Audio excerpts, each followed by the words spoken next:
dia a todos. Bom, temos muitas coisas para falar. E me coube falar sobre família, né? E é claro que Deus via esse momento. Me permitiu passar por muitas coisas para que eu pudesse chegar nesse momento. Então, assim como Deus vai te usar tremendamente para consolar corações de pessoas que passam por esse problema, porque tu viveu, não é uma cartilha dos 12 passos para suportar a enfermidade, mas tu viveu na prática, e Deus vai te usar muito para isso. E eu passei por momentos difíceis também na vida, muito difíceis. Nunca me imaginei estar hoje aqui. Estava conversando com a tua esposa hoje de manhã, ela falou assim, dormiu bem? E eu falei, sim, claro, porque eu apago, eu não durmo, eu desmaio. Então, para mim, a noite é para dormir. Então, não tem... se quiser... Aí o Kleber, ali, se quiser tomar água, tu vai ali na cozinha. Eu nunca fiz isso na minha vida, levantar à noite para tomar água. Eu durmo à noite, não tomo água. E no banheiro também, eu não faço isso durante a noite. Eu faço antes de dormir. Depois que eu durmo, eu não vou no banheiro também. Eu durmo. E eu já sou conhecido na família por esse peso que eu tenho de sono, né? Mais um dia, a minha esposa virou para mim e falou assim, antes de dormir, quero te falar uma coisa. Eu falei, o quê? Eu não te amo mais. E o nosso casamento acabou. Eu lembro que não disse nada.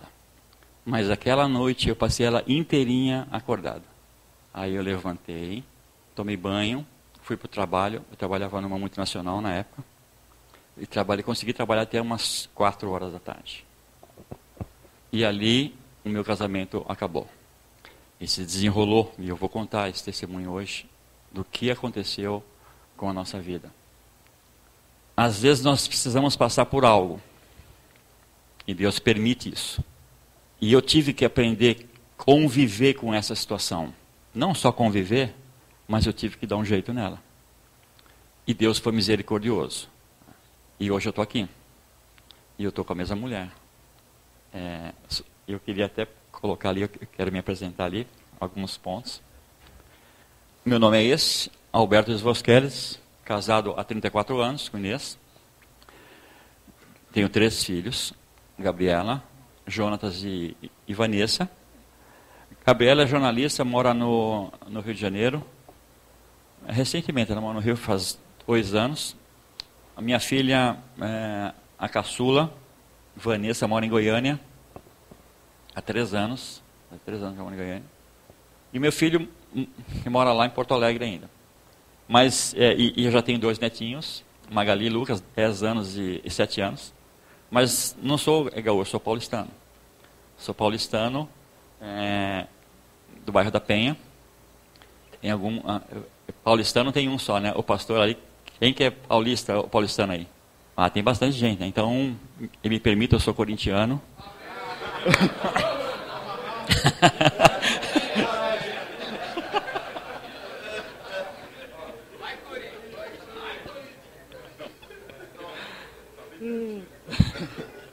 Descendentes de lituanos, por isso esse nome Voskeles, meu pai é lituano, era. Morador em Porto Alegre, por opção, de coração. Eu sou paulistano, amo São Paulo, mas gostava do Rio Grande do Sul, agora eu amo o Rio Grande do Sul. Então eu estou lá desde 98 e não tenho planos para voltar para São Paulo. Ficar lá. Mas o melhor estado é São Paulo.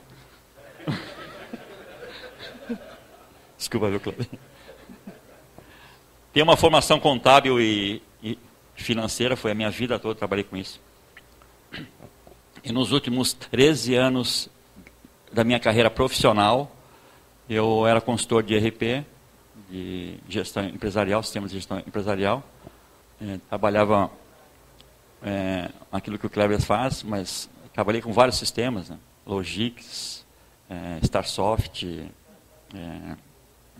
o B1, o R3, vários sistemas de gestão empresarial nos últimos 13 anos.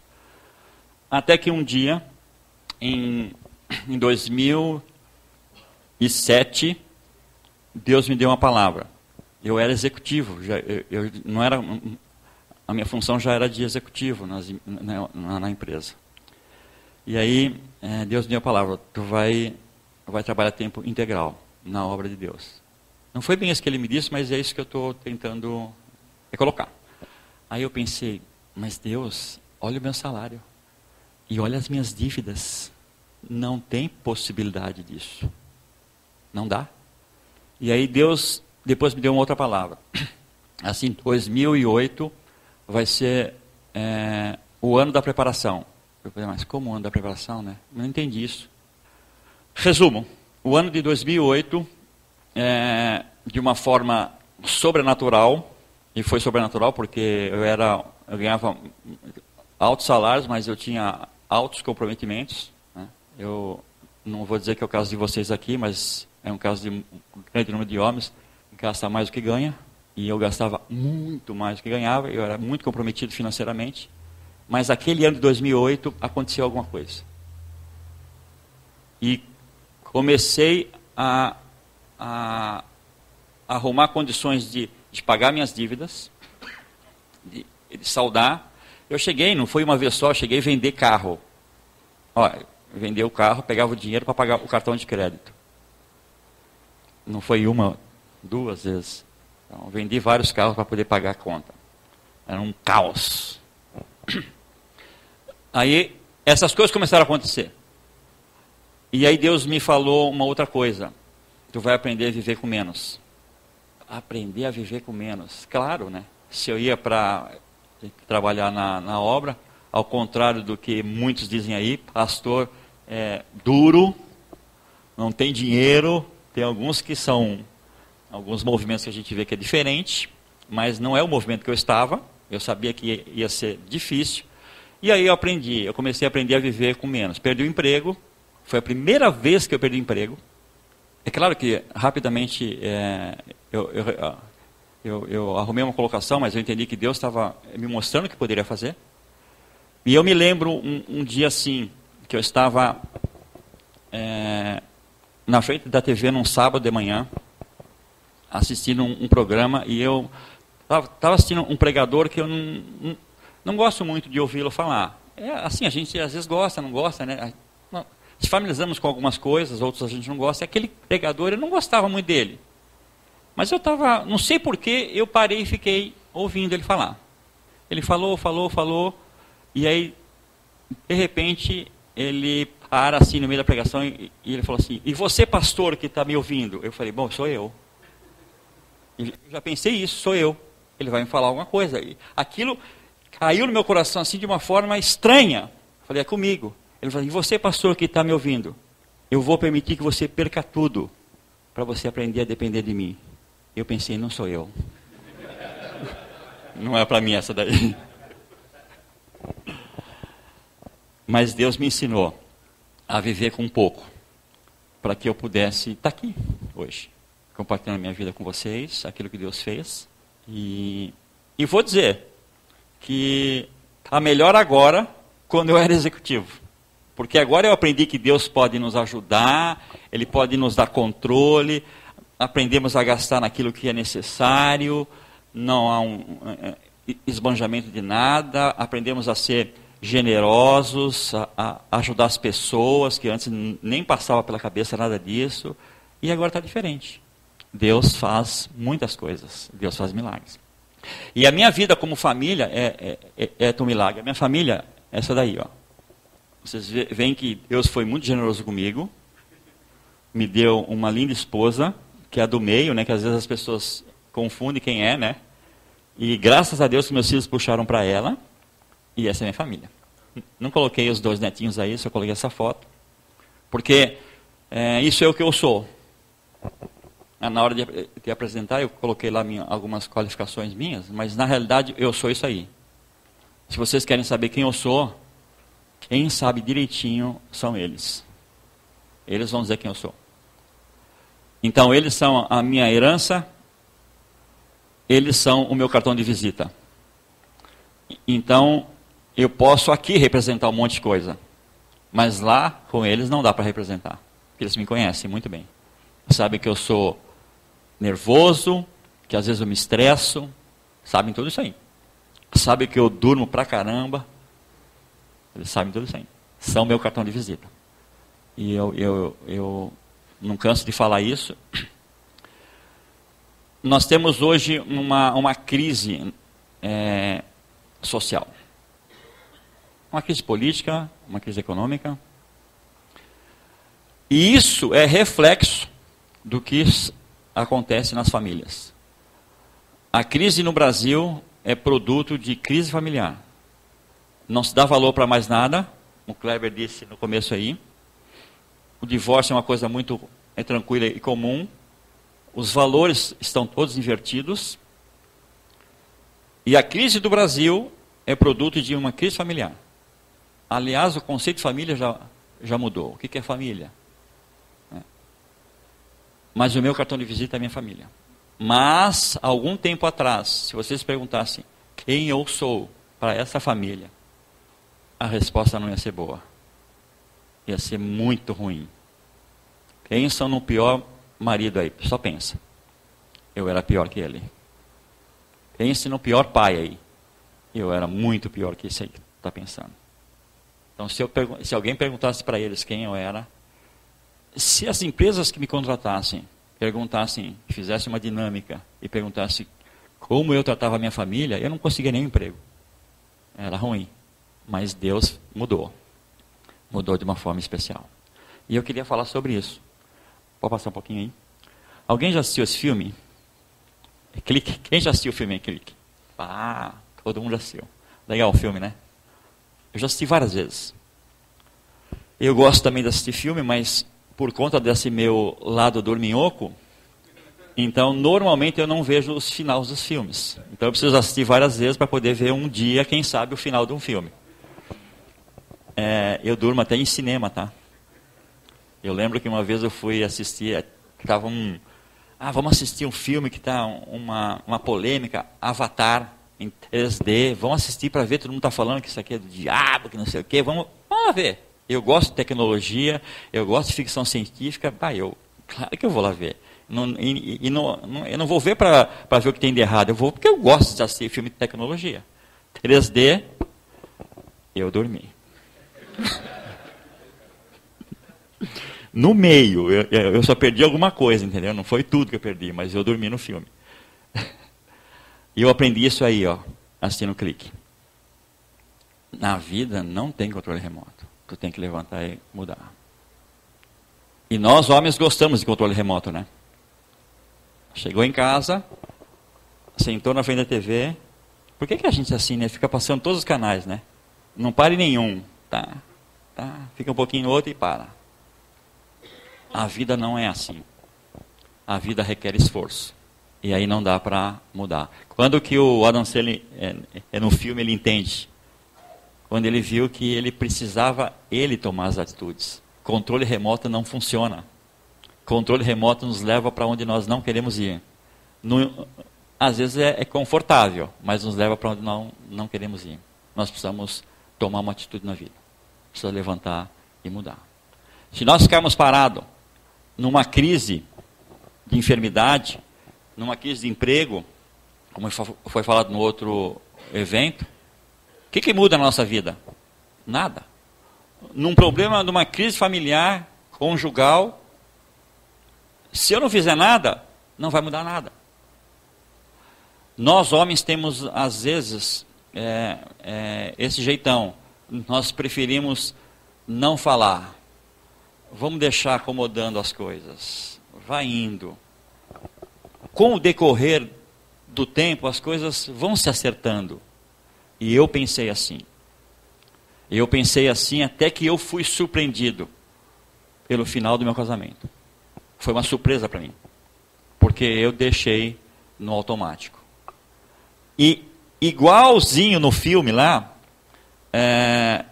depois, é claro que a gente vai refletindo em tudo que acontece, eu fui vendo que situações que eu não queria resolver, eu deixava que se resolvesse sozinho, como se eu tivesse realmente um controle.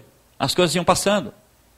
Então era uma atividade que eu arrumava, era um sono que eu tinha, e a vida foi passando para mim no automático. Até que um dia eu me vi sem o casamento. Pode passar. Porque isso pode acontecer. Aconteceu com a minha vida, aconteceu com a tua vida, mano, com a tua esposa, mas pode acontecer com qualquer um. E aí? O que a gente faz? O que nós vamos fazer no dia mau? E o dia mau vem, tá? Vem para todos. O dia bom, a palavra de Deus diz que a chuva cai sobre todos. Ninguém está isento. Então quer dizer que eu vou ser crente, vou começar a frequentar a igreja, acabaram-se os problemas. Uhul! Nada disso. Continua tudo igual. A vida continua, os problemas continuam, as dificuldades continuam. Qual a diferença então? A diferença é que nós passamos a saber como lidar com a situação. Deus vai nos mostrando como lidar com a situação. Antes, talvez, muitas coisas para mim eram normais, acontece com todo mundo, mas agora na minha vida, isso não dá.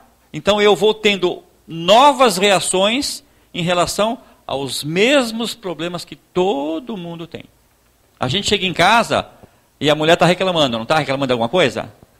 Sim ou não? Sim, né?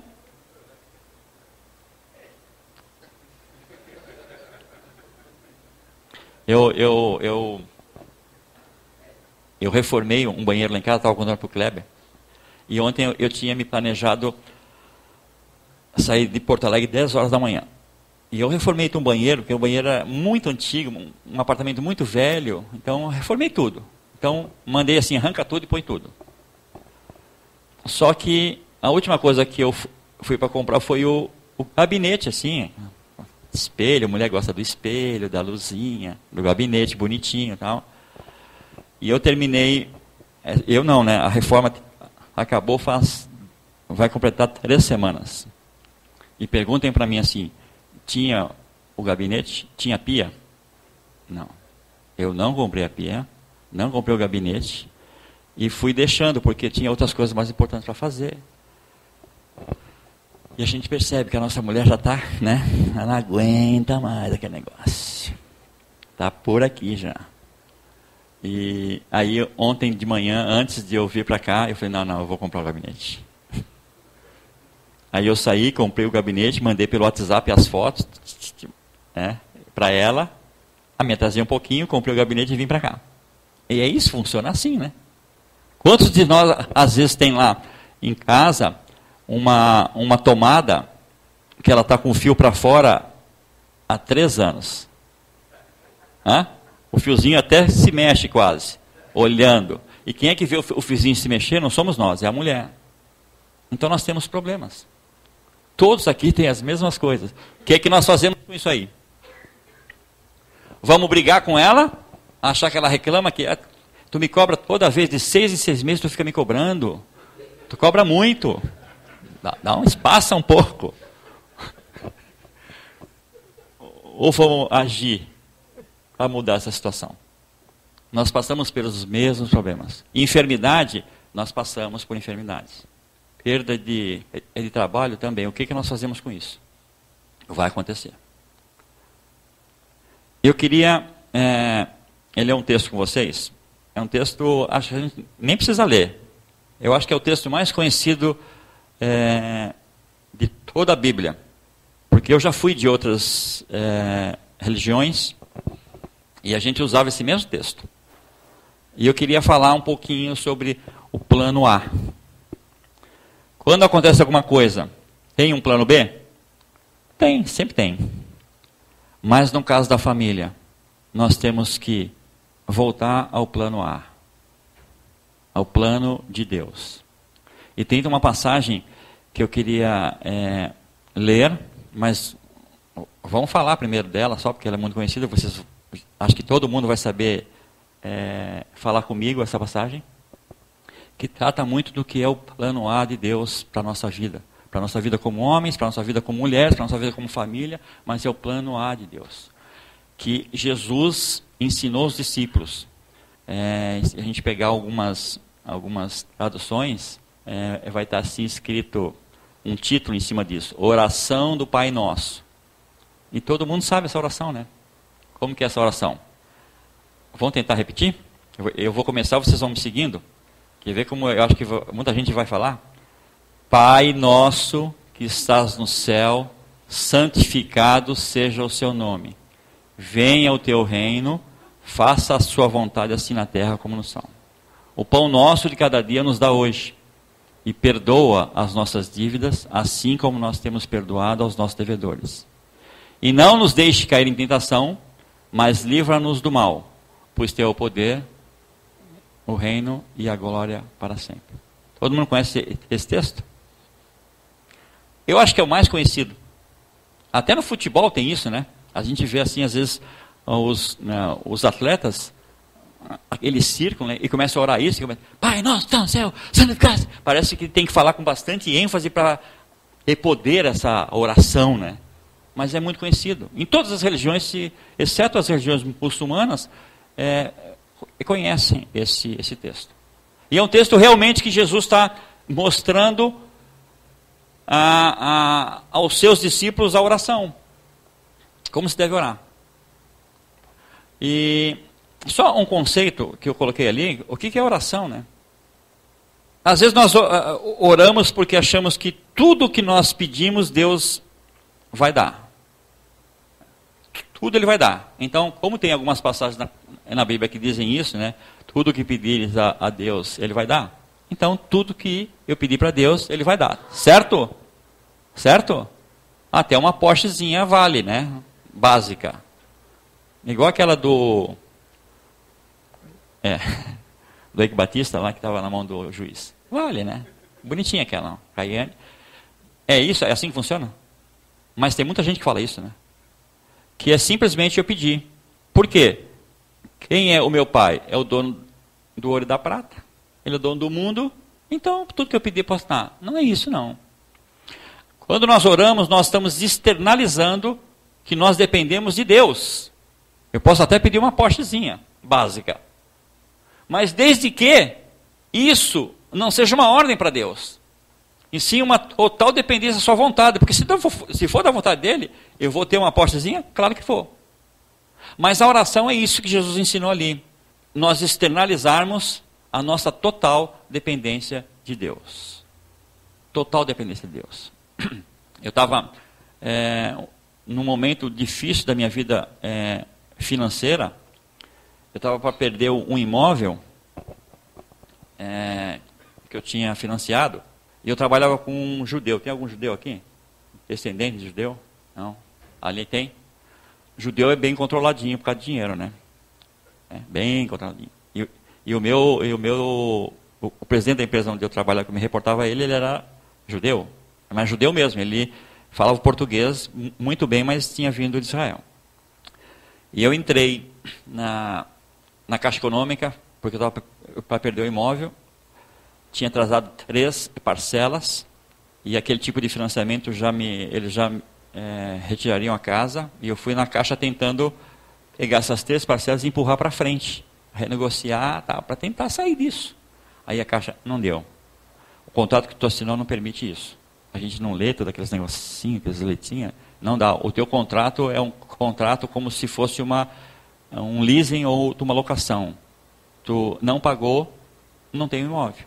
Então, simplesmente o imóvel é tirado de ti e tudo que tu pagou tu perde e nem vai ser processado pelo final, pelo resto, porque é como se fosse um leasing. E não era um leasing. É um outro nome que eu não me recordo. E eu falei, e agora?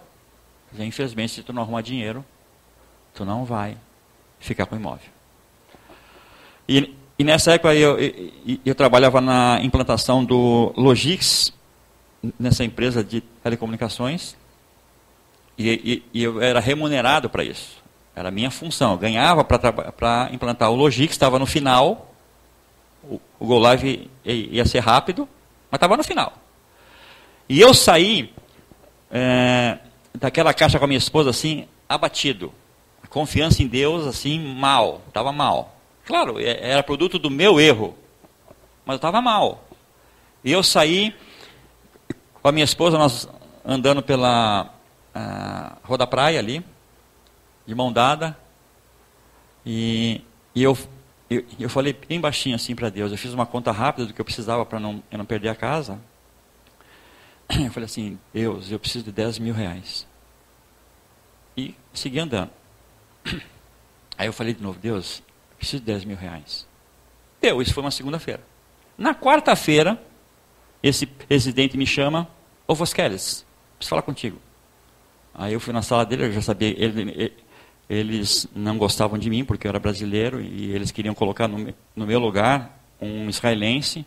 E claro, de confiança, eu não era de confiança. A empresa foi vendida para eles e eles assumiram, eu estava lá. Eles queriam me trocar. Aí ele me chamou na sala e eu falei: bah, agora deu, né? Foi. Estou precisando de dinheiro, agora vou ganhar conta. É o que vai me restar. Ele falou assim: Vosqueles, eu quero te fazer uma proposta. Eu falei: qual proposta? Se tu conseguir implantar, acelerar um pouquinho o sistema, assim que terminar, e estava para terminar assim há dias, eu vou te dar um prêmio. Eu falei: que prêmio? Ele falou assim: eu vou te dar um prêmio de 10 mil reais. A hora que ele falou aquilo, eu falei: meu Deus, um judeu quer me dar 10 mil do nada? Me belisca, eu estou acordado. E eu falei: tá, mas por quê? Aí ele disse assim, porque uma semana anterior veio uma equipe de israelenses, de auditores, para auditar toda a empresa e a implantação. E eu não falo inglês, e na época também é pior ainda, e tinha esse outro consultor que eles estavam querendo me derrubar. Então esse consultor fazia a auditoria junto com essa equipe. E essa equipe perguntava as coisas para ele, da parte do sistema, da parte financeira, da parte contábil, era a minha formação, eu fazia tudo isso. E ele, um minutinho só, ele ia lá e me perguntava. Eu respondia, ele voltava lá para a reunião. Isso foi acontecendo. No dia seguinte dessa equipe, eles falaram assim: ó, chama o Vosqueles, ele participa da reunião. Então aí a gente pergunta para ti, tu pergunta para ele responde, tu nos responde. E foi assim uma reunião, uma tarde toda. Eles voltaram para Israel e falaram assim para esse presidente: olha, quem entende do negócio lá nessa empresa é esse Vosqueles. Não manda ele embora, manda o outro embora e dá um prêmio para ele. Ah, é que eu sou bonitinho? Não é, foi Deus que tocou a vida dele. E Deus, e eu realmente recebi, não foi conta carochinha, eu recebi os 10 mil, paguei as prestações, não perdi o imóvel, porque Deus foi misericordioso no meu descontrole. Deus ouviu a minha oração, e não foi uma oração que eu precisei ficar rebuscando com palavras bonitas. Eu falei para Deus: eu preciso disso. Isso é oração. Eu dependo de ti. Eu externo aquilo que eu dependo. E aconteceu na minha vida isso. Esse foi um dos casos que me fez aprender que Deus dá para quem Ele quiser, a hora que Ele quiser, independente de mérito. Eu merecia aquilo? Não. Mas Deus fez. Então Jesus começa a explicar isso para os discípulos. E toda a oração é para isso. Para falar sobre a dependência de Deus. E ele começa falando: Pai nosso que estás no céu. Olha, você que está aqui. O mais importante da nossa vida é nós reconhecermos quem é Deus. Nós temos que viver essa paternidade. Deus é Pai, sim. Deus está conosco a todo momento. Mesmo que nós não estejamos percebendo, Deus está conosco. Para muitas pessoas, Deus é um ente muito distante, muito longe. Está num céu sublime e nós aqui, pobres mortais, que não temos acesso nenhum. Isso não é verdade. Jesus começou a explicar isso. Tu, homem, pai, marido, tu tem que viver essa paternidade. Nós temos que viver isso. Porque assim como quem tem filho aqui quer dar o melhor para os seus filhos, assim é Deus. Ele quer dar o melhor para nós. E quando o pai fica mais próximo do filho é quando ele está com dificuldade, que ele precisa socorrer, acolher, para dar o melhor para ele. Assim é Deus conosco. Nós precisamos viver a paternidade de Deus. Deus não é um Deus distante. E eu não estou falando de Deus de religião, de denominação, de evangélico, de católico. Não estou falando nada disso. Estou falando que Deus é um Deus presente, que existe. E que é Pai. Não é chamado de Pai na Bíblia, ou em qualquer outro lugar, porque foi escolhido uma palavra boa. Não. É para que nós realmente entendamos o que é esse Deus na nossa vida. Nós somos pai, nós sabemos o que é ser pai. Sim ou não? Alguns ainda não, mas a maior parte sim. Então nós sabemos o que é ser pai. Nós temos que viver essa paternidade.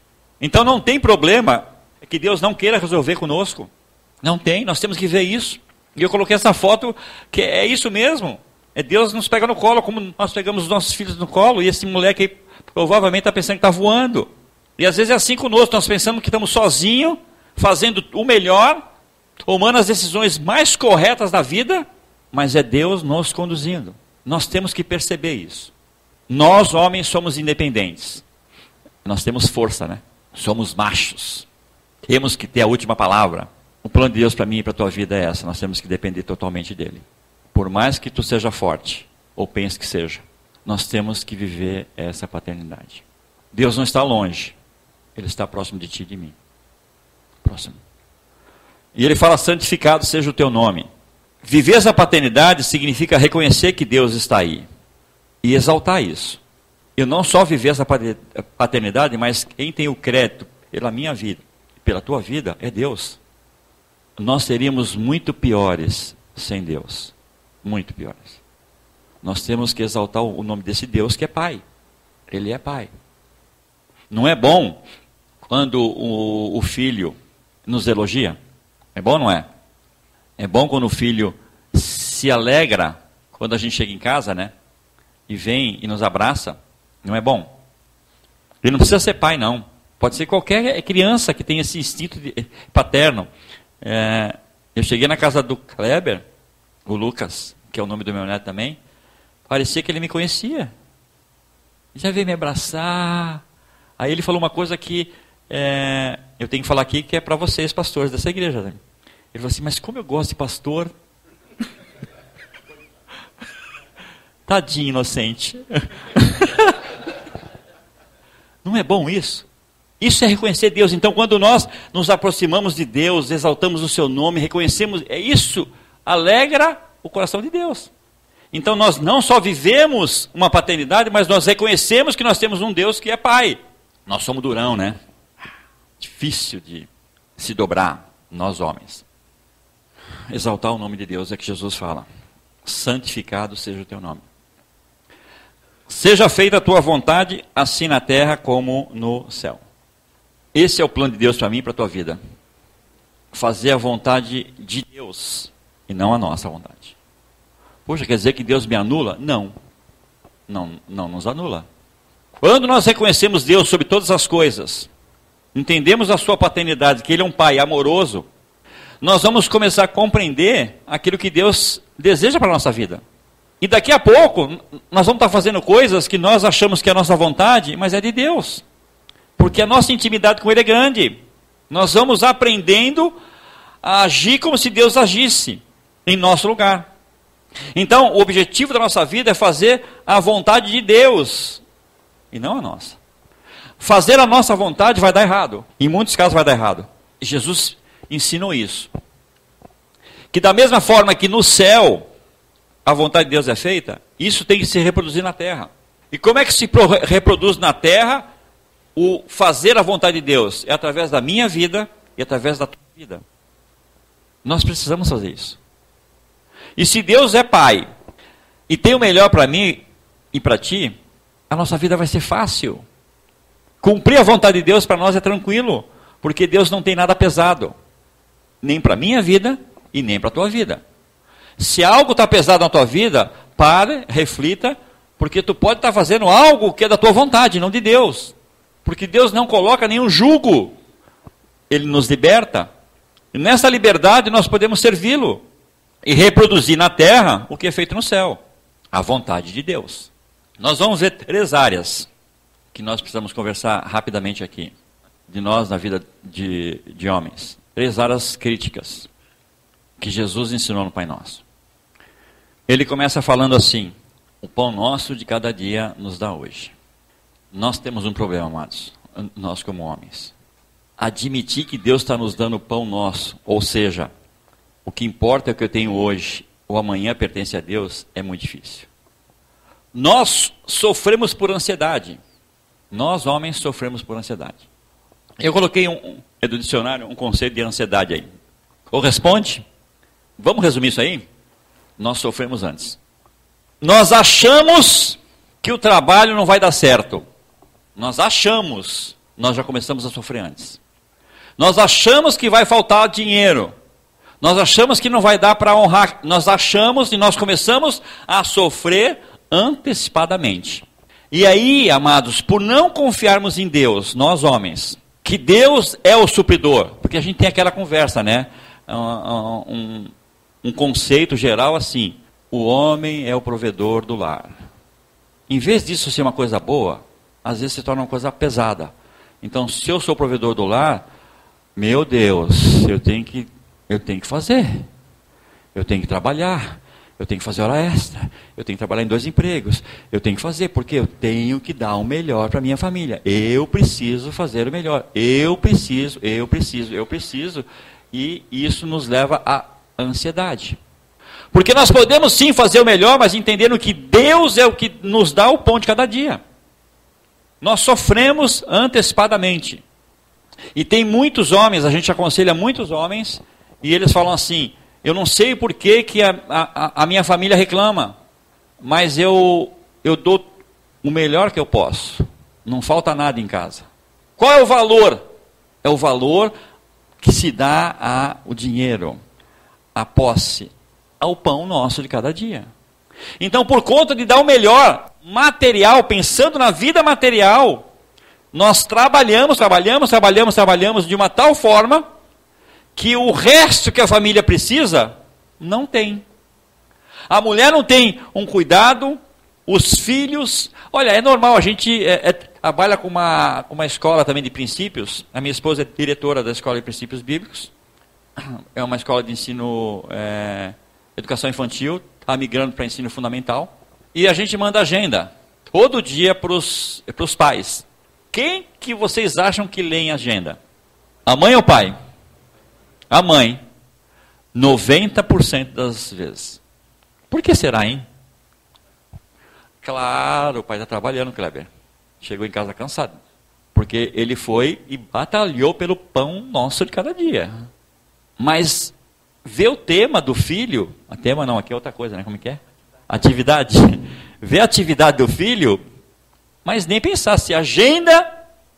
Então nós, por conta de trabalharmos para dar o melhor para a nossa família, nós deixamos de dar o melhor que a família precisa. Qual é o melhor que a família precisa? Não é o nosso trabalho, somos nós. Porque nós vamos continuar sendo marido e pai, mesmo desempregado, mesmo ganhando menos que a esposa. Nós vamos continuar sendo homens. E por conta dessa mentira toda que se diz aí, que o homem, o melhor que ele pode dar é o dinheiro, nós perdemos a nossa família. Deixamos de dar o melhor para ela. Deixamos de dar o melhor. Se tu der para o teu filho um tênis de marca ou uma bolita, para ele tanto faz, é a mesma coisa, é um presente. Nós deixamos de dar a nossa vida para a nossa família, damos a nossa vida para o trabalho, e eu não estou dizendo que não tem que trabalhar, estou dizendo de valores. Valores. Eu preciso chegar em casa. Esse é o plano A, amados. Eu preciso chegar em casa e me dar para minha família. Tu vai estar cansado, né? Vai. Mas o que nós achamos? As nossas mulheres, aquelas que não trabalham secularmente, não trabalham numa empresa e trabalham em casa. Elas trabalham mais ou menos que a gente. Hã? Mais ou menos. Mas muito mais. Os 3 filhos que nós tivemos, nós pegamos um médico que ele conseguiu marcar exatamente o dia do nascimento. Não por cesárea, parto normal. Era um médico muito bom. E por conta disso, eu trabalhava numa estatal em São Paulo, Eletropaulo, e eu conseguia planejar minhas férias exatamente assim. Bom, se vai nascer tal dia, e eu tenho 3 dias, naquela época eu tinha 3 dias de licença, então eu vou marcar esses 3 dias para depois que ela sair e do hospital, e as minhas férias começam no dia seguinte. Consegui fazer isso sempre, e tirava 30 dias. Aí o que acontecia? Ela ficava em casa com a criança, e no primeiro filho, era só ela, a minha filha Gabriela, que ela cuidava de tudo, e eu cuidava do resto. Lavava, passava, cozinhava, fazia faxina, fazia tudo. Isso foi no primeiro, no segundo, no terceiro filho, eu falei, eu vou fazer vasectomia, que eu não aguento mais isso. Fiz vasectomia, porque mais um mês de férias, mais uma coisa de um filho, eu não vou aguentar. Não tem parada. Não para. Só não é 24 horas, porque cansa, tem que dormir, porque senão é 24 horas o negócio. Sempre aparece um negócio sujo, uma roupa suja, e cai o negócio. É horrível, a mulher trabalha muito mais que nós. Mas quando ela, mesmo em casa, com toda essa atividade, e a gente chega, ela está disposta, né? Sim ou não? E a gente quer que ela seja disposta, porque até mesmo aquele dia sacrificial, depois da noite a gente vai querer coisinha ainda. E ela está cansada, a gente quer coisinha, e não entende isso. Não é assim com a mulher? Por que nós não podemos ser? Nós precisamos nos doar. E para nos doar para a nossa família, nós precisamos entender isso. Que Deus nos supre do pão nosso de cada dia. Ponto. O teu trabalho, sabe por que é mantido o teu trabalho? Porque Deus quer. E pronto. E se nós entendermos assim, Deus vai suprir. Não importa, Deus vai suprir. Ah, mas eu perdi o emprego. Não importa. Entenda o seguinte, se tu perdeu o emprego, aquilo era um trampolim para uma coisa maior na tua vida. Entenda isso.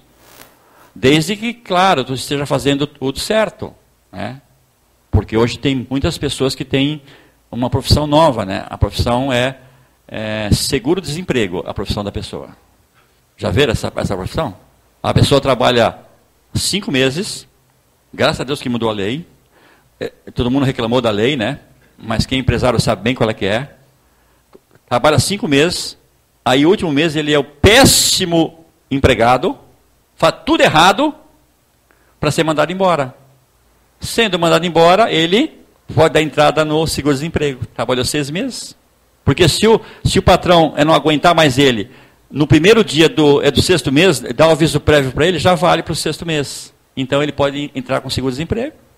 Aí ele vai ficar 4 meses vivendo a sua profissão do seguro-desemprego. Quando completar os 4 meses, ele sai para procurar emprego. Aí ele acha um emprego, Kleber.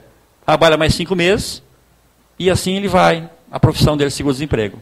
Se nós honrarmos a Deus no trabalho que Ele nos dá, Ele vai suprir o pão nosso de cada dia. Aí nós vamos poder chegar em casa e nos doarmos. Atendemos as nossas esposas, os nossos filhos. Podemos viver uma vida de família. Ok? Próximo ponto. Perdoa-nos as nossas dívidas, assim como nós temos perdoado aos nossos devedores. Isso aí que Jesus falou é uma coisa séria, hein? Jesus disse que a nossa oração tem que ser assim a Deus. Deus, nos perdoa, porque nós temos perdoado todo mundo. E aí? A gente vive no casamento um egoísmo. Nós, maridos, erramos e queremos ser perdoados. Mas quando as nossas mulheres erram, os nossos filhos erram, parece que o perdão não existe na nossa vida. E é impossível ter uma vida, um plano A, um casamento, sem perdão. Porque o tempo todo vai ter problema.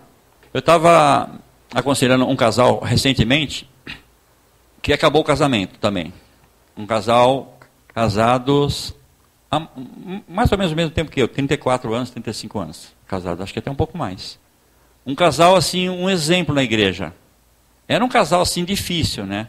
Mas era um exemplo assim, tocava no louvor, tinha uma atividade, as filhas. Aí, o rapaz que tocava no louvor assim, uma doçura tão grande assim, para falar com as pessoas, assim parecia, assim, eu quero ser esse crente aí que esse homem é. A gente achava isso, era assim um exemplo.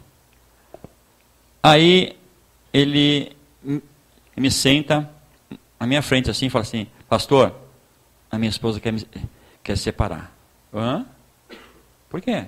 Não, porque eu andei fazendo algumas coisas ruins e eu sei que eu sou errado, mas ela quer separar. Não, pera, não entendi. O que é de ruim está fazendo? Não, eu sei que eu nunca fui um bom marido, mas aquilo assim não soou bem. Eu falei, posso? A tua esposa sabe que tu está aqui? Sabe, então posso chamá-la? Pode. Aí eu chamei. Ela falou assim, pastor, tu não sabe o homem que eu tenho em casa. Eu falei, que homem que tu tem em casa? É um homem que me agride, não fisicamente, mas por palavra, me xinga, de palavrão, as minhas filhas, está sempre reclamando, me amaldiçoa, não compra para mim uma calcinha. Se eu comprar uma calcinha, ele pagar a calcinha, ele vem me cobrar depois para me devolver o dinheiro com o meu trabalho. Eu sofro com esse homem. Há quanto tempo acontece isso? Acontece isso há 5 anos. Como assim 5 anos? Nós nem temos relação sexual há 5 anos. E eu chamei do marido. Falei, a tua esposa me disse isso. É verdade? É verdade, pastor. Eu amaldiçoo minhas filhas, a minha esposa. Eu não ajudo elas em nada. Às vezes eu tenho que buscar na faculdade, levar para a faculdade, eu saio resmungando, brigando. Humilho elas. E eu estou com um problema. Esse casal, talvez não... Se eu não olhasse para o meu quadro, eu ia falar para eles, não, acabou. Mas olhando para mim, eu falo assim, bom, se deu certo comigo, dá certo com qualquer um. Essa é a verdade. Mas não tem perdão. Não há perdão nesse casamento, por enquanto. E às vezes nós somos assim, nós homens. E a gente vê muito isso, homens que vêm porque traíram as mulheres. E a mulher tem que perdoar. É assim, não é? A mulher tem que entender. E 90% das mulheres entendem isso e perdoam. É ou não é? Sim ou não? Perdoa. Mas pensa no contrário. A mulher traiu. E aí? Esse homem que trata a mulher há 5 anos, pior do que uma estranha. Ela fala assim, me desculpem a minha expressão, ela fala assim, ele me trata como se eu fosse uma vadia. E aí ele vem e me fala assim, não pastor, eu não sei, eu estou achando estranho o comportamento dela. Ela está querendo separar, e ela sai para os negócios dela, para os eventos que ela faz, mas eu vou dizer o seguinte, eu estou achando que tem um Ricardão na parada. E se tiver, aí para mim acabou. Ah é? Safado. Tu maltratou a tua mulher há 5 anos, há 7 anos. Há 5 anos tu não tem relação sexual com ela. E se o diabo levantou alguém para enredá-la, tu está dizendo que não vai perdoar? É isso? É isso.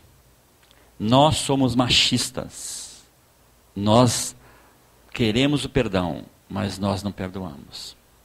E eu vou partir para o último ponto, mas eu quero antes falar uma coisa. Eu era casado, eu me casei em 81.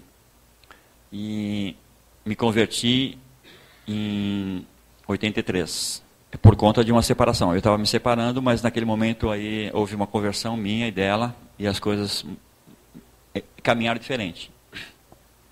E eu comecei a dedicar minha vida à minha família. Eu trabalhava, eu era o melhor no que fazia. E eu estou fora do mercado de trabalho secular desde 2009. E comecei em 77. Não façam a conta porque é muito tempo. Eu nunca procurei emprego. Aliás, só o primeiro emprego eu procurei. Depois eu não procurei mais emprego, porque sempre as empresas me chamavam. Eu sempre trocava de empresa por conta do meu conhecimento no mercado.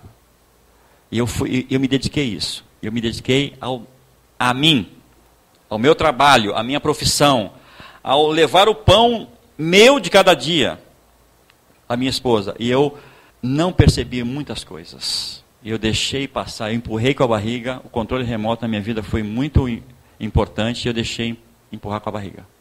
E eu não fui percebendo que eu estava perdendo a minha esposa. Aí um dia, quando eu trabalhava nessa estatal, eu era recém-casado, né? E aí eu perguntei para ele assim, como é que eu faço aí se para agradar minha esposa, para ela ter assim, me agradar mais? Ele falou assim para mim, quando a tua esposa te perguntar, amor, e eu estou te agradando? Era um casamento, a gente estava se conhecendo. Aí ele falou assim, tu vai responder para ela o seguinte, tu não vai falar para ela que está agradando. Tu vai falar para ela que é tá quase. Quando ela te perguntar, amor, eu sou uma mulher maravilhosa, tu vai dizer, é para ela, quase. Aí eu olhei, eu ouvi aquilo e falei, mas que homem sábio. Gostei dessa palavra. Vou dar esse conselho. Se ela me perguntar, eu vou dar. Eu gostei desse negócio aí. Mas o diabo pegou essas palavras assim, mas muito rápido, a minha esposa veio me perguntar, amor, mas foi assim, questão de dias. Amor, posso fazer uma pergunta? É claro, pode. Eu sou uma mulher maravilhosa, mas parece que ela estava ouvindo aquela conversa. E eu falei, tá quase. Minha mulher tinha uma baixa estima muito grande. Ela veio de uma família onde o pai batia muito na mãe. O pai desvalorizava a mãe era um lixo. Os filhos tinham que ficar presos num quarto enquanto ela apanhava. Então, ela, a única mulher de 4 irmãos. Ela tinha eu não sabia disso. Ela tinha uma estima comprometida como dignidade de mulher. Quando eu falei aquilo, tu tá quase, eu destruí o emocional da minha mulher. E o meu casamento acabou ali. Depois de 13 anos, ela aguentou 13 anos ainda. Ela disse, acabou o nosso casamento. Para mim foi um choque muito grande. Ninguém entendeu nada. 6 meses depois, eu era muito metido ao machão. Eu não tentei resolver o problema. Eu não quis voltar para o plano A. Eu não quis reconhecer, porque só existia aquela frase, eu não te amo mais, por conta de que eu fiz algo que colaborou para que esse amor acabasse. Ou deixei de fazer. Mas eu era muito machão para reconhecer isso. Eu não quis resolver. Eu peguei todas as minhas coisas. Eu esperei um dia, um feriado. Era um feriado, eu falei para ela assim, ó, pega as crianças, eu já tinha os 3 filhos. Pega as crianças e vai passear, que quando vocês voltarem eu não estou mais em casa. Eu peguei toda a minha roupa, não levei nada, só minhas roupas e fui embora. 6 meses depois, ela recebeu uma intimação judicial por um divórcio. E eu me divorciei. Nessa minha loucura, eu fui para o Rio de Janeiro. Eu falei, não vou ficar mais em São Paulo. Vou embora para o Rio. Vou embora para Minas. Aí eu recebi um convite para ser gerente de consultoria numa filial no Rio de Janeiro. Aí eu fui para o Rio de Janeiro. Abandonei totalmente a minha família. Quase morri, quase casei 2 vezes. Por que quase casei 2 vezes? Porque nas portas eu recuei. A minha vida foi uma desgraça. Minha filha, a mais velha, tentou suicídio. O meu filho caiu nas drogas. E a minha filha menor, ela ia todo domingo na igreja de manhã. Era perto de casa. Aí chegou outro momento de oração. Ela sempre levantava a mão. Tinha 8 anos. Levantava a mão. O que tu quer, Vanessa? Orar para o meu pai voltar. Todo domingo. Todo domingo. Eu quase destruí a minha família. Eu fui machão. E eu tinha razão. E esse não é o plano de Deus para a nossa vida. Vim para o Rio Grande do Sul. Fui convidado para vir para o Rio Grande do Sul. 1.100 quilômetros. Aí um dia, o Espírito me constrangeu, porque eu tinha que voltar. Aí eu fui para São Paulo, e meu filho estava nas drogas, e a minha esposa falou assim, ó, eu não tenho mais condições de cuidar dele. Não dá mais. Eu não consigo. O que tu vai fazer? Ele falou assim, ó, eu preciso. Ela disse, eu preciso que tu vá, que tu leve ele para o Rio Grande do Sul. Ele precisa de pai. Ele não tem pai. E eu olhei para ela e eu falei assim, só tem uma condição, eu levo ele, só tem uma condição. Qual? Que tu volte junto com ele. Aí ela não entendeu, eu falei assim, eu não entendi. Eu falei assim, eu quero a gente restaurar a família. E aí nós casamos de novo. Então eu sou casado 2 vezes com a mesma mulher. E aí eu trouxe meus filhos para o Rio Grande do Sul. Tive muitos problemas com a minha família. O meu filho foi preso, eu também. Porque era menor de idade, eu respondia por ele. Então, eu não cheguei a ser preso porque tive que fazer serviço comunitário. Mas eu fui condenado 2 vezes. Ele quase morre, toda a família, todos os amigos dele, que eram que usavam droga morreram, assassinados, ele não. E aí chegou um momento que ele falou assim, eu preciso de ajuda. Aí nós falamos, tá, como é que tu quer que a gente ajude? Se vocês não fizerem alguma coisa, eu vou morrer. E qual é o teu problema, Jonas? Quando é que a gente pode te ajudar? Quando eu saio do trabalho. É ali o momento para mim. Ele trabalhava no McDonald's, ele era gerente, e ele trabalhava no período da noite. Então, todo dia, de segunda a domingo, porque era uma folga, sei lá quando, 11h30, meia-noite, nós saímos de casa, de carro, não interessava o sono. O dia seguinte, que tinha que acordar cedo ou não, nós íamos lá, esperávamos ele sair do trabalho. Ele saía, tinha que limpar a loja, meia-noite e meia, 1h, a gente pegava ele, põe no carro e levava para casa. Todo dia. Todo dia. Ele não morreu, está vivo e me deu 2 netos. Mas o casamento é isso. Se não houver o reconhecimento que nós erramos também, homens, e que nós temos que perdoar, assim como nós queremos o perdão para a nossa vida, porque nós sabemos que nós erramos, o casamento fracassa. E esse plano faz parte do plano de Deus para a nossa vida, para a nossa família. Nós vamos ter atritos. Todos têm atritos aqui. Todos. Mas nós precisamos perdoar. Por conta de que nós oramos aquele negócio do Pai Nosso, e nós falamos que, Pai, nos perdoa, assim como nós estamos perdoados. O que nós estamos dizendo? Senhor, então se eu não perdoar, tu não precisa me perdoar. É ou não é? Perdão. Perdão. E o último ponto que eu queria colocar ali. Não nos deixe cair em tentação, mas livra-nos do mal, pois teu é o poder e o reino para sempre. Tentação. Passa mais um ali que eu coloquei só uma definiçãozinha rapidinha de tentação ali.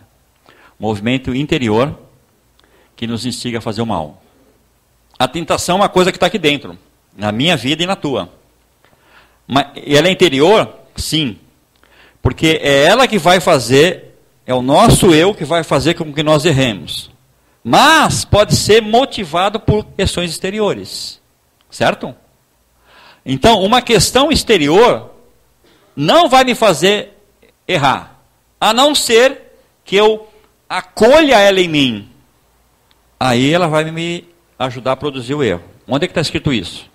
Eu vou ler uma passagem da palavra de Deus, que é lá em Tiago. Tem pescador aí? E quem é bom em pescaria aí? Tem. Não precisa ser humilde, não. Pode falar. Pescador, a gente já sabe que pescador é assim mesmo. Pode falar. Tem pescador aí? Alguém já pescou? Já tem, né? Tá vendo? É cheio de humilde, né? Eu já pesquei. Tem caniço de todos os tipos, tem isca para todo tipo de peixe, né? Tiago diz assim, no capítulo 1, no versículo 13, ele diz assim, quando alguém for tentado, jamais deverá dizer, estou sendo tentado por Deus, pois Deus não pode ser tentado pelo mal, e a ninguém tenta. Deus nos prova, mas não nos tenta. Qual a diferença? A aprovação, Deus nos permite para que nós cresçamos, para que nós tomemos decisões corretas nos momentos difíceis. A tribulação não é um momento de desespero, é um momento de superação. Então Deus nos permite passar por dificuldades para que a gente cresça. A tentação, parece que é a mesma coisa, né? Mas a tentação vem para que nós erremos. Não é pedagógica a tentação. A tribulação é pedagógica. A tentação não é. A tentação tem que correr dela. Essa é a verdade. Olha o que Tiago diz, versículo 14. Cada um, porém, é tentado pela própria cobiça, sendo por essa arrastado e seduzido. O que Tiago fala aqui? Que a tentação, ela acontece por algo que no nosso coração nós já temos uma tendência. Exemplo. Eu, antes de me converter, eu fumava muito e bebia pior. Final de semana eu Eu nunca estava bom de final de semana. Final de semana, para mim, começava sexta-feira à noite, e eu ficava até domingo à noite embriagado. Essa é a parte boa, né? Se eu for contar a parte ruim, aí não bebo mais, graças a Deus não fumo mais. Mas se alguém vir e me oferecer cocaína, eu nunca cheirei. Nem sei como é que é e não tenho a mínima vontade disso. Mas eu sei, por exemplo, que a fumaça do cigarro me incomoda. Ela me incomoda. Mas não no mau sentido, no bom sentido. Assim, ela me faz lembrar do prazer que eu tinha quando fumava. Isso não é bom para mim. Nisso eu posso ser tentado. Porque o diabo sabe que eu tenho essa debilidade e ele pode me tentar nisso. Então o que o Tiago está dizendo? Que nós somos pecado por aquilo que nós já almejamos. Uma vez um jovem falou assim para mim, eu tenho um problema, já faz tempo, um jovem já faz tempo, porque o que eu vou falar não é nem um exemplo plausível nos dias de hoje, né, com a tecnologia. Ele falou assim, eu tenho um problema, pastor. O quê? Eu não posso, eu não consigo resistir ver uma revista Playboy. Faz tempo isso, né? Faz tempão, né? Aí eu falei assim, mas aí, nego, quando é que tu faz isso? Explica para mim, que dia que tu faz isso? Sabe, tem um problema. Qual o problema? Tem uma banca de jornal que quando eu passo por ela, eu paro e vou olhar. Mas, nego, tá fácil. Muda o caminho. Muda o percurso. Porque aquilo vai me atrair porque eu já quero aquilo. E é o que ele diz aqui, Tiago. Então, cada um, porém, é tentado pela própria cobiça, sendo arrastado e seduzido. Por que eu falei da pescaria? Porque o sentido aqui desse arrastado e seduzido é o que a gente fala eu não sei se o termo assim, quando a gente vai pescar, a gente vai cevar a água, é isso? Cevar? O que a gente faz? Pega um grão, alguma coisa assim, e joga em torno de onde nós vamos pescar, e nós jogamos um anzolzinho ali, né? O que acontece com os peixes? Eles vão sentir a presença daquela comida, e eles vêm, pegam um grãozinho e foge. É ou não é? E assim eles vão se acostumando a pegar o grãozinho, que não tem um efeito ruim na vida dele no primeiro momento. Até que ele vai comer toda aquela raçãozinha e vai ver lá um prato delicioso. Mas qual o problema de pegar aquele prato? Já peguei tantos aqui, não me aconteceu nada. Ele vai lá e abocanha aquele pratinho delicioso, aquela isca, e ele está fisgado e a morte chegou para a vida dele. É exatamente o que Tiago diz aqui. Que o pecado nos ceva. As pequenas coisas vão girando em torno da minha e da tua vida. E a gente vai pegando as coisinhas. A gente vai pegando uma coisinha aqui, uma coisinha ali, e depois, o que acontece? Então, versículo 15, a cobiça, ou seja, aquilo que eu já estou cobiçando, tendo engravidado, dá luz ao pecado. Ou seja, aqui ele está fazendo uma aplicação interessante. Que o pecado é como se ele entrasse na gente, a cobiça faz com que o pecado entre, a gente engravide do pecado e gere um filho. Qual é o filho que ele gera? A morte. Amados, nós temos que tomar cuidado com isso. Ninguém adultera. Por quê? Igual naqueles desenhos que tinha antigamente, né? O do pica-pau, né? Ele estava andando e de repente aparecia um buraco preto e ele caía dentro do buraco preto. Não existe isso. Sabe por que é adultério? Porque nós já estamos comendo semente de pecado. Tiago diz que o pecado, quando eu deixo que a cobiça tome conta, eu vou engravidar e vou gerar morte. Então por que eu adultero? Porque eu estou cobiçando alguma mulher. Por que eu erro? Por que eu caio nessas tentações? Porque eu estou andando ao redor do erro. Igual aquele peixinho que precisa se alimentar, e ele está andando ao redor do erro. Nós precisamos tomar cuidado com isso, amados. Aqui nós temos um grande problema, e na atualidade um dos maiores problemas de relacionamento conjugal, de família. É a pornografia, é o adultério. E infelizmente, essa sementinha de ceva está em todo lugar, né? Não dá nem para ver comercial. A minha filha, mais nova, que está lá em Goiânia, e estava sem televisão, e aparecia comercial. E aparecia uma mulher seminua, como aparece sempre. Ela corria, mas já com 15, 16 anos. Ela corria na frente da TV e ficava assim. Eu falei, o que está fazendo aí? Não quero que tu veja isso. Aí terminava o comercial, ela saía e eu continuava vendo. Isso nos cerca. Isso tem acabado com relacionamentos. O adultério só existe porque nós estamos dando vazão para ele. Nos nossos olhos nós estamos cobiçando. E eu quero encerrar, tanto o esforço do trabalho onde a gente abandona a nossa família, como a falta de perdão, e como se colocar em situação de risco, isso tem acabado com casamentos. Nós precisamos mudar. Não tem controle remoto. Nós precisamos tomar uma decisão. Nós precisamos entender que o nosso trabalho pertence a Deus. E Ele vai suprir todas as nossas necessidades. Reconheça-o como um pai. Reconheça que tu é filho, que tem um pai. E se tu tem um pai, esse é o plano A, tu vai ser suprido de tudo. Deus não prometeu realizar os nossos desejos, mas Ele prometeu que não nos deixaria passar necessidade. Ele pode realizar os desejos? Claro que pode. Mas a promessa que nós temos na nossa vida é que Deus vai suprir as nossas necessidades. Perdoem, nós somos falhos, amados. Os nossos filhos são falhos. Sabe, a gente às vezes quer que o filho seja o que nós somos hoje. Nós queremos que os nossos filhos tenham o comportamento que nós temos. E nós esquecemos que nós fomos tão piores quanto eles. Mas alguém teve paciência, deu uma coça, nos perdoou por um monte de besteira. Quem não fez besteira aqui?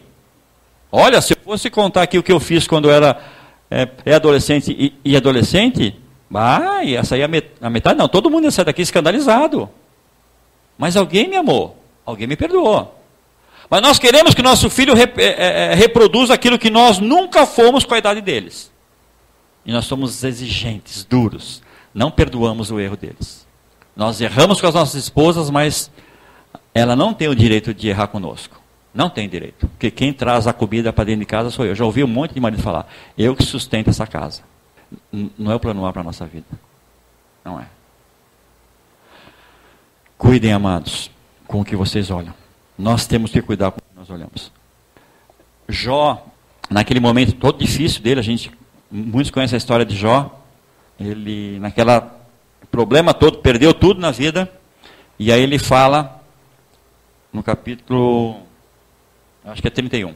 Fiz um pacto com os meus olhos, de não colocá-los sobre uma moça. Olha o homem vivendo o que estava vivendo. Mas ele entendia o que nós somos. O que nós somos. Nós temos que tomar cuidado com isso. Porque essas três áreas, elas acabam com qualquer família. Qualquer família acaba se essas três áreas não forem observadas. E nos nossos aconselhamentos, é o que a gente mais vê. É a questão financeira, sexual e falta de perdão. Isso acaba com o casamento. Desgasta o casamento. Mas tem jeito de voltar. E se um dia tu pensou que se separar da tua mulher seria melhor, eu vou te dizer assim, ó, eu já pensei isso aí, é pior. Quando a gente se separa, tô livre, que alívio. Faço o que eu quero, aonde eu quiser, a hora que eu quiser, não vou ouvir mais reclamação. Primeiro sentimento de total liberdade dura muito pouco tempo. Depois nós vamos cair numa prisão. A prisão dos nossos desejos, dos nossos erros. E eu vou dizer para vocês, tudo que se pode fazer de errado num casamento e fora de um casamento, eu já fiz. Então eu vou dizer uma coisa para ti. Aonde tu está é o melhor lugar. A tua mulher é o teu limitador. Os teus filhos são o teu limitador. E a tua casa é a tua proteção. Nós temos que tentar entender isso, que Deus nos coloca limite através deles. Através da minha esposa é que eu vejo o meu limite que Deus estipula. Através dos meus filhos, Deus vai dizer até onde eu posso ir. E é difícil para nós entendermos isso também, que a nossa família são os olhos de Deus sobre a nossa vida. Estão me entendendo? Casamento é a melhor coisa. Família é a melhor coisa. Tem problema? Sim. E vai continuar tendo. Se tu veio aqui pensando que agora eu vou encontrar os 4 passos para um casamento feliz, não tem. Tu tem que só viver o que Deus preparou para ti. Dependa de Deus. Reconheça Deus na tua vida. Reconheça que teu trabalho pertence a Ele. Reconheça que tu é o melhor para a tua família, não o teu dinheiro. E nem a falta dele.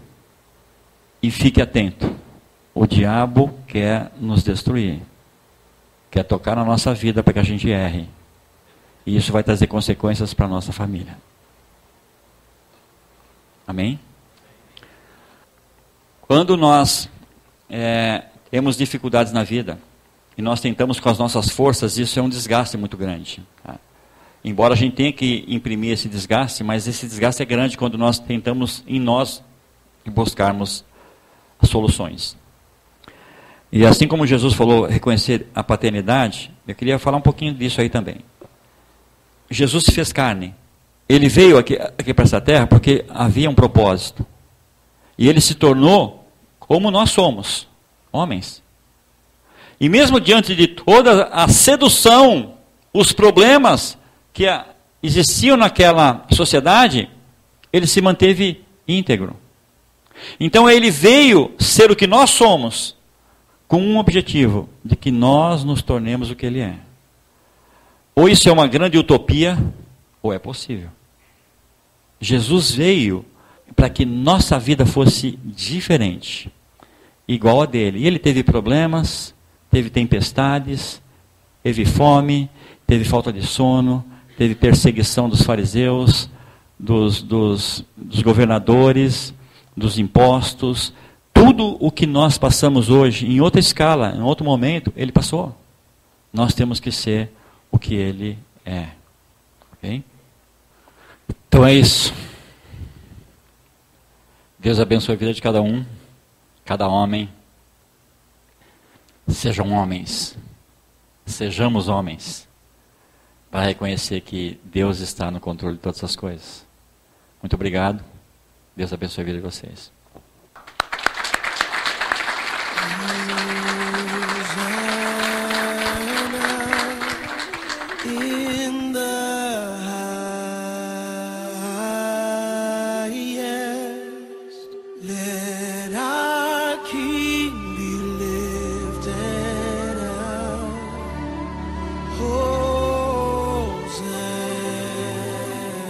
Eu queria convidar vocês para agora baixar a cabeça, vamos orar por vocês.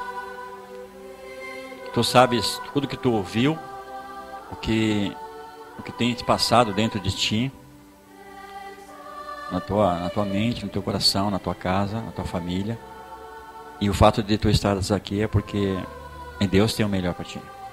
Deus tem o melhor para nós. É por isso que começa agora a pensar em tudo que tu ouviu e naquilo que tu precisa retomar. Aquilo que tu precisa fazer. Aquilo que está passando o tempo. Pai, nós colocamos cada homem aqui nas tuas mãos. Tu sabes o que cada um precisa, o que cada um necessita. Tu conheces o coração de cada um, Senhor. Nós não sabemos, tu sabes todas as coisas, Pai. Tu sabes muitas aflições, muitos medos, muitas desilusões. Tu conheces o coração de cada um aqui, Senhor, presente. Por isso nós te pedimos, Pai, que tu estejas agora suprindo a vida de cada um, Senhor. Seja na sua vida pessoal, na sua vida conjugal, no relacionamento com a sua família, com seus filhos. Pai, que tu venha fazer um milagre na vida de cada um aqui, Senhor. Nós queremos abençoar cada marido aqui, cada homem, cada família aqui representada, Senhor. Cada família nós queremos abençoar, Senhor. Abençoar a vida, o relacionamento de cada um, Senhor. Que haja um tempo novo em cada vida, que haja um tempo novo em cada relacionamento, que haja um tempo novo em cada família. Nós oramos, porque sabemos que Tu és um Deus que nos cuida, Tu és Pai, Tu estás conosco o tempo todo, Tu desejas o melhor para nós, por isso é a Ti que nós nos achegamos, entregando a nossa vida, entregando a nossa família aos Teus cuidados, porque nós fazemos isso em nome do Senhor Jesus. Amém.